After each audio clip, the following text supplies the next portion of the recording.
ओम नमो भगवते वासुदेवाय। अजा एकादशी व्रत कथा। युधिष्ठिर ने पूछा, जनार्दन, अब मैं ये सुनना चाहता हूँ कि भाद्रपद गुजरात महाराष्ट्र के अनुसार श्रावण मास के कृष्ण पक्ष में कौन सी एकादशी होती है?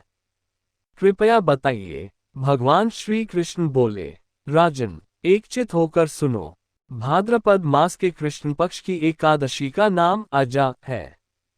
वह सब पापों का नाश करने वाली बताई गई है। भगवान ऋषिकेश का पूजन करके जो इसका व्रत करता है उसके सारे पाप नष्ट हो जाते हैं।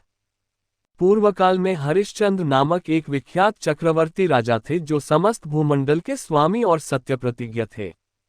एक समय किसी कर्म का फलभोग प्राप्त होने पर उन्हें राज्य से भ्रष्ट होना पड़ा। राजा ने अपनी पत्नी और पुत्र को बेच दिया, फिर अपने को भी बेच दिया।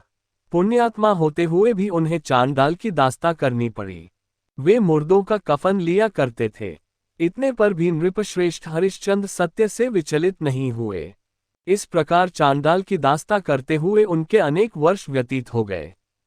इससे राजा को बड़ी चिंता हुई। वे अत्यंत दुखी होकर सोचने लगे, क्या करूं, कहां जाऊं, कैसे मेरा उद्धार होगा। इस प्रकार चिंता करते करते वे शोक के समुद्र में डूब गए। राजा को शोकातुर जानकर महर्षि गौतम उनके पास आए। श्रेष्ठ ब्राह्मण को अपने पास आया हुआ देखकर नृपश्रेष्ठ ने उनके चरणों में प्रणाम किया और दोनों हाथ जोड़ गौतम के सामने खड़े होकर अपना सारा दुखमय समाचार कह सुनाया। राजा की बात सुनकर महर्षि गौतम ने कहा, राजन, भादों के कृष्ण पक्ष में अत्यंत कल्याणमयी अजा नाम की एकादशी आ रही है, जो पुण्य प्रदान करने वाली है। इसका व्रत करो, इससे पाप का अंत होगा। तुम्हारे भाग्य से आज के 7वें दिन एकादशी है। उस दिन उपवास करके रात में जागरण करना। ऐसा कहकर महर्षि गौतम अंतर्धान हो गए। मुनि की बात सुनकर राजा हरिश्चंद्र ने उस उत्तम व्रत का अनुष्ठान किया।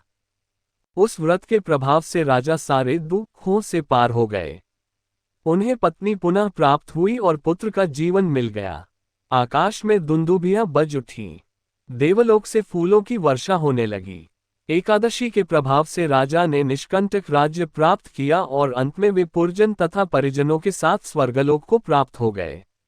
राजा युधिष्ठिर, जो मनुष्य ऐसा व्रत करते हैं वे सब पापों से मुक्त हो स्वर्गलोक में जाते हैं। इसके पढ़ने और सुनने से अश्वमेध यज्ञ का फल मिलता है।